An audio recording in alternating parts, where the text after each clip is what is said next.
What is up? We're here to overreact.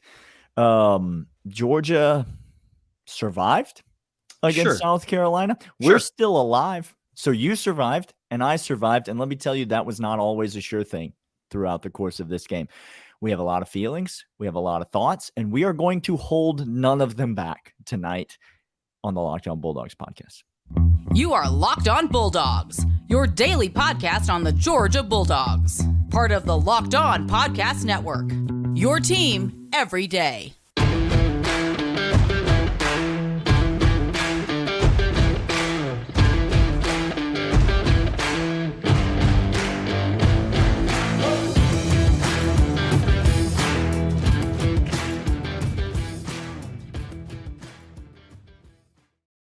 Welcome back. Overreaction. We are here. LinkedIn Jobs. Thanks for sponsoring today's episode. Today's episode brought to you by LinkedIn Jobs. They are fantastic.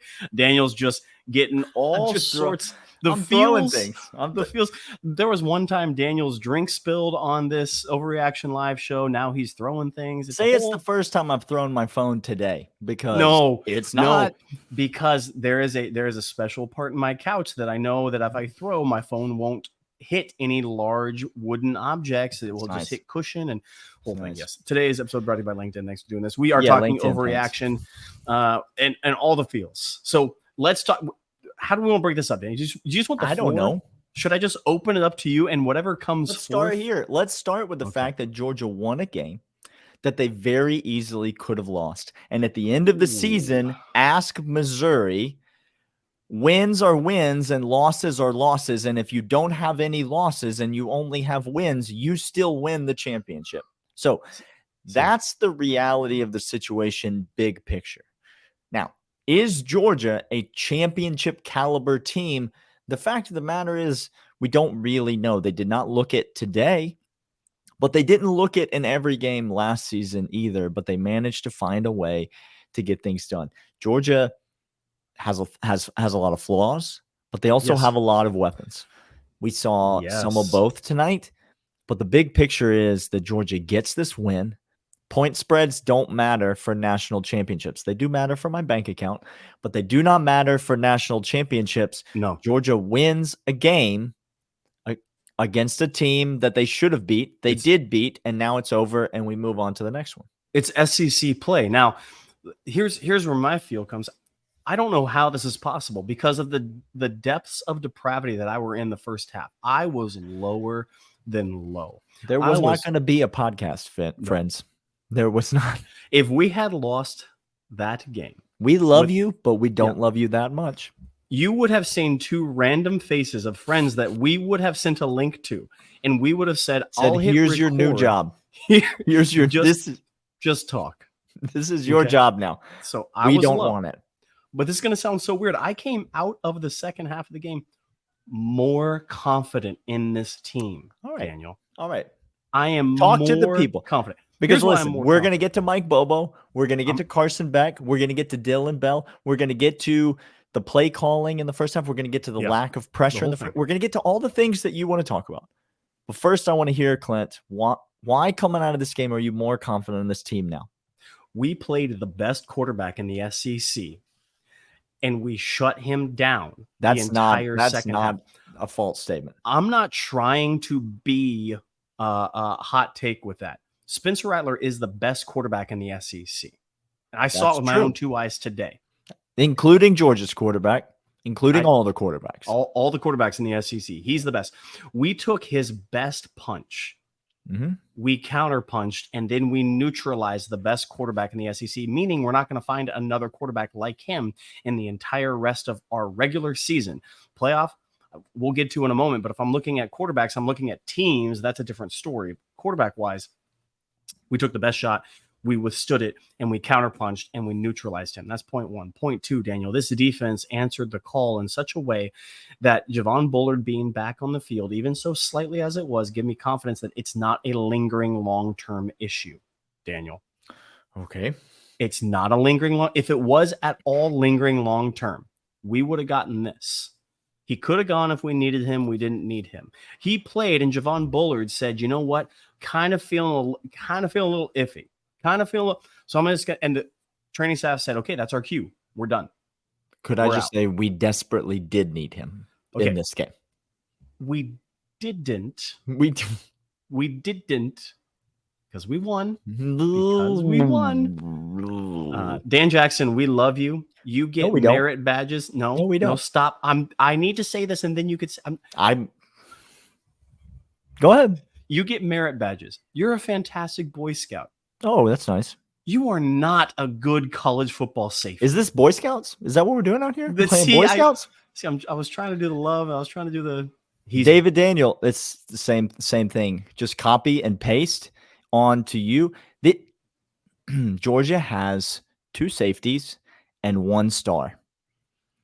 That's it. Yeah, that's all they have.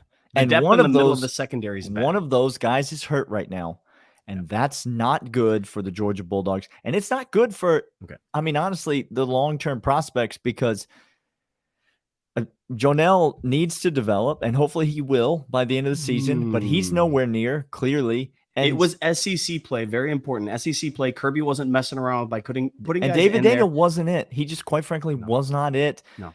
Dan Jackson single-handedly was responsible for that first touchdown that South Carolina scored, and I can never unsee it.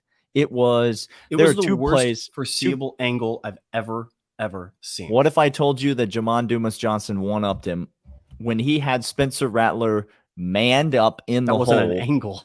That was. It was just the angle was Spencer Rattler just ran right past where Jamon Dumas-Johnson's ankles were breaking in half. By the way, I call him number 10. I'm not going to give him a name until Pops is fitting because he looks like someone's grandfather out there. It was not good in this game. Georgia needs Javon Bullard to come back. Please.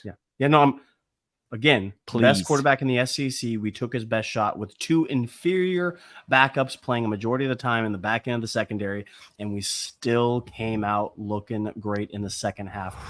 Here's also Carson Beck. Many of you calling for his head.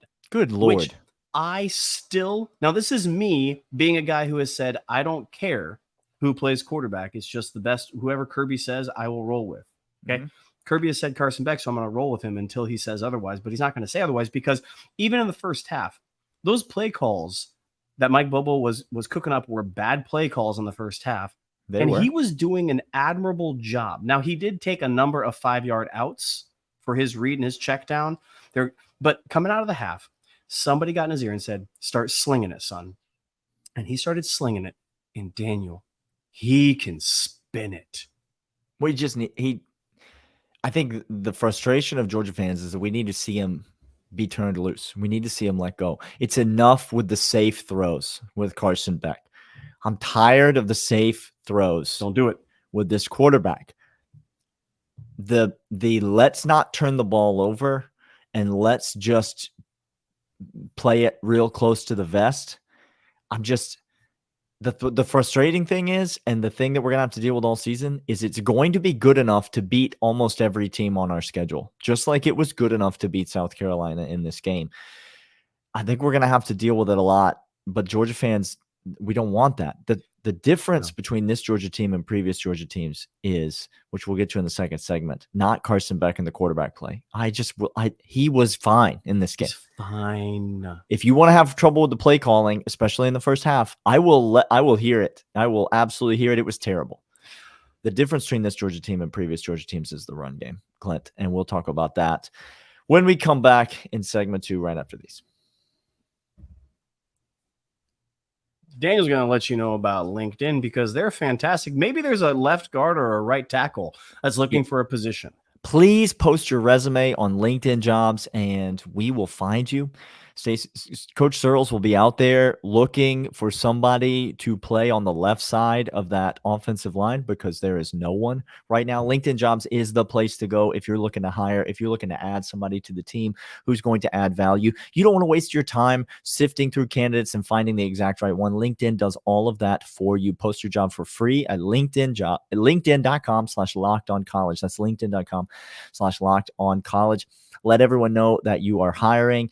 Millions of qualified candidates immediately get notified of your job You have all of the tools that you need to make the exact right hire. They've got interview questions that'll help you out in that process as well so that you can make the right choice and get on with your business. It's linkedin.com/lockedoncollege. Post your job for free.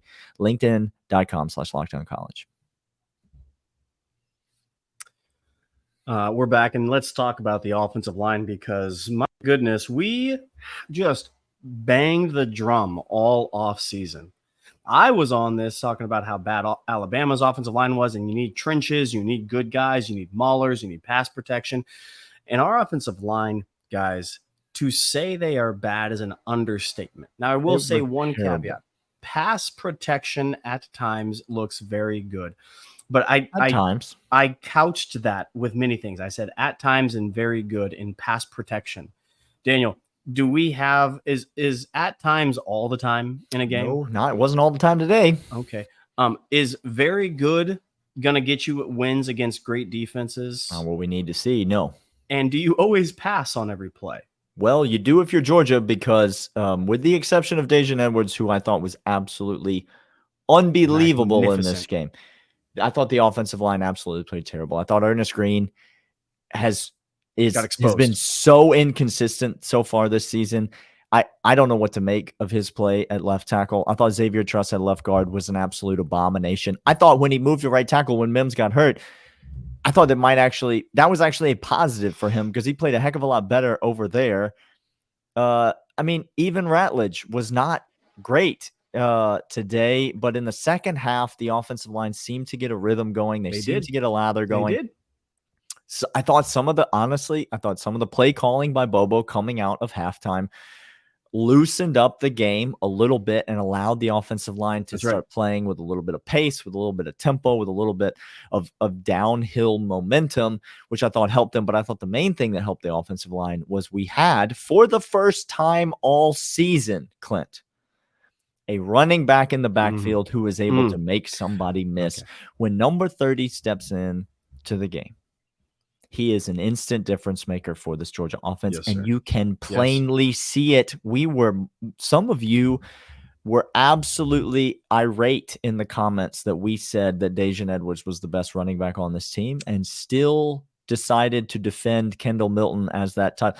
Let me know in the comments now who you think the best running back on Georgia's team is.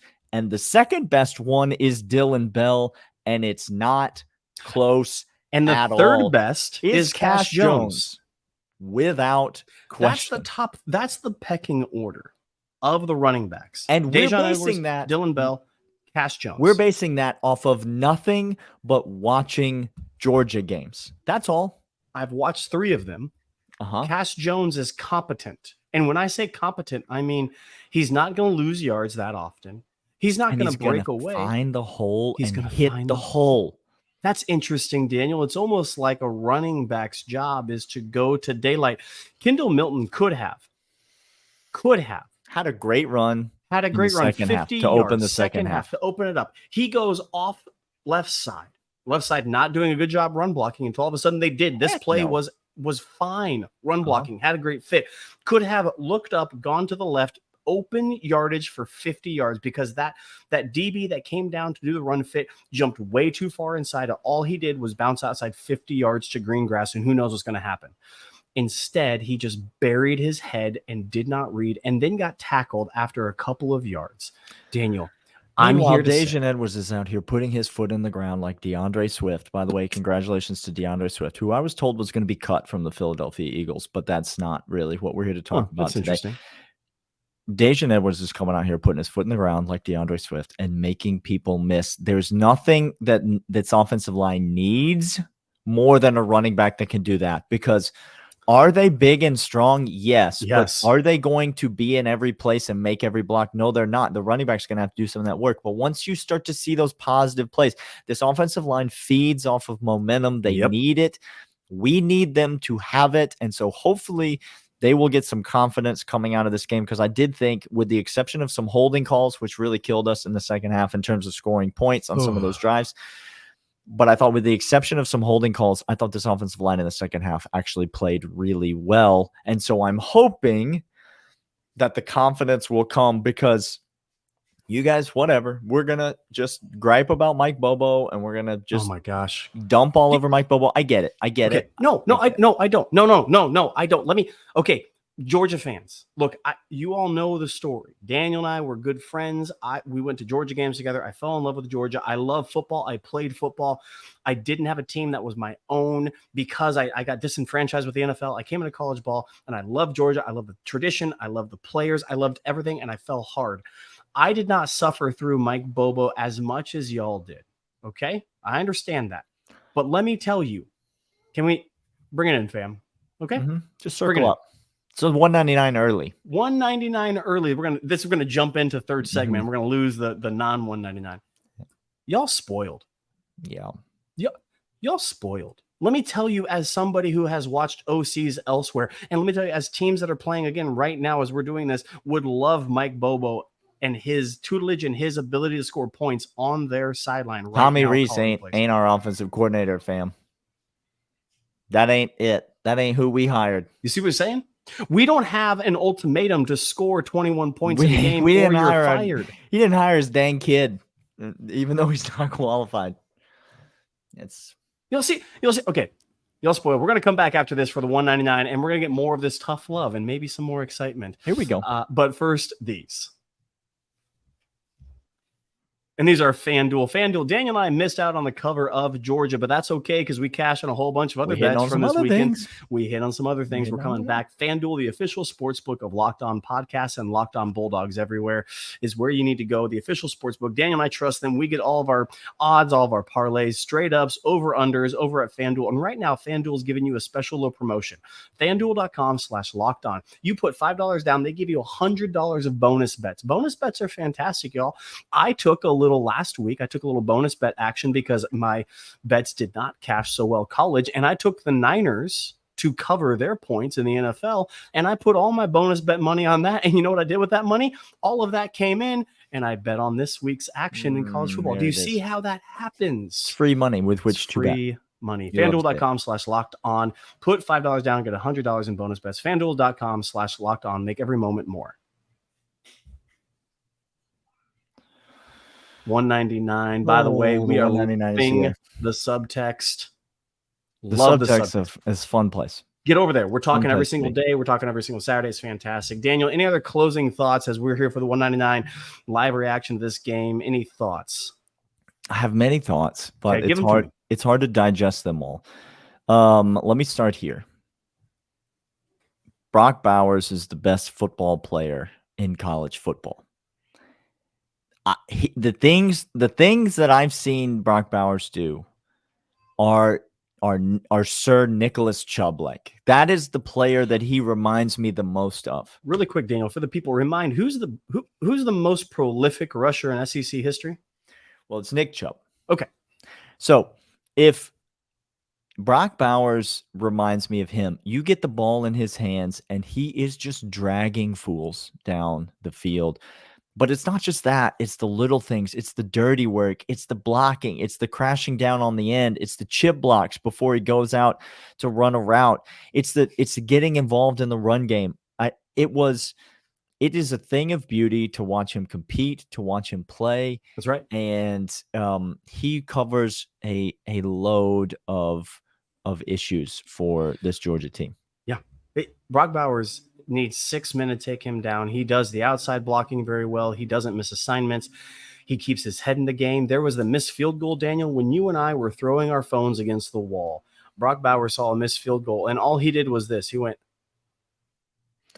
That was his That brings reaction. me to my second takeaway. I thought it might. If I see Woodring in the game one more time this season, that's going to be it. That's going to be the whole thing. The kicking competition is over. Zirkel is your kicker. He's it. That's it, Kirby. You understand. You get it. You have eyes. We don't talk this way to Kirby much, even though he does listen to the pod and Mary Beth as well. So thank you guys for being here. Thanks for being here. We're happy to have you. You get it. You see it, right? Like, I'm not at practice every day. I know that Zirkel's not that bad. I know he's not that bad. He missed a kick from 25 yards. He missed it by 9 yards left. You understand the angles and the trajectories that are involved in that? I'm not good at the maths and geometry, but It's wide. That's a wide miss. Okay.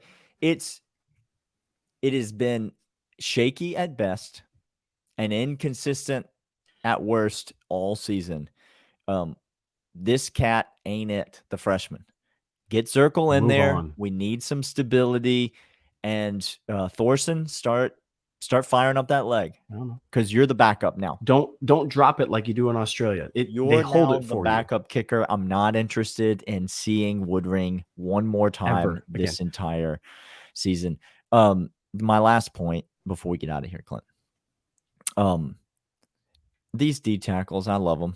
I talked about them all week on the podcast last week, and I love them so much. Warren Brinson is my guy. That's the guy that I like, and he's awesome. He's just absolutely fantastic. Isn't it phenomenal? Each quarter you can find a new D tackle that you fall in love with. Like each quarter you're like, oh no, I love him the most. And then they're like, oh wait, just kidding. I love Hall the most. Oh no, it's Stackhouse. No, it's Christian Miller. These D tackles currently, besides our three safeties are our defense. Okay, let me just. Yeah, he means the one that's injured and the one that plays star and the one safety. Just so we're clear, David Daniel is not in this conversation. Not in that. Dan Jackson not in this conversation. Okay.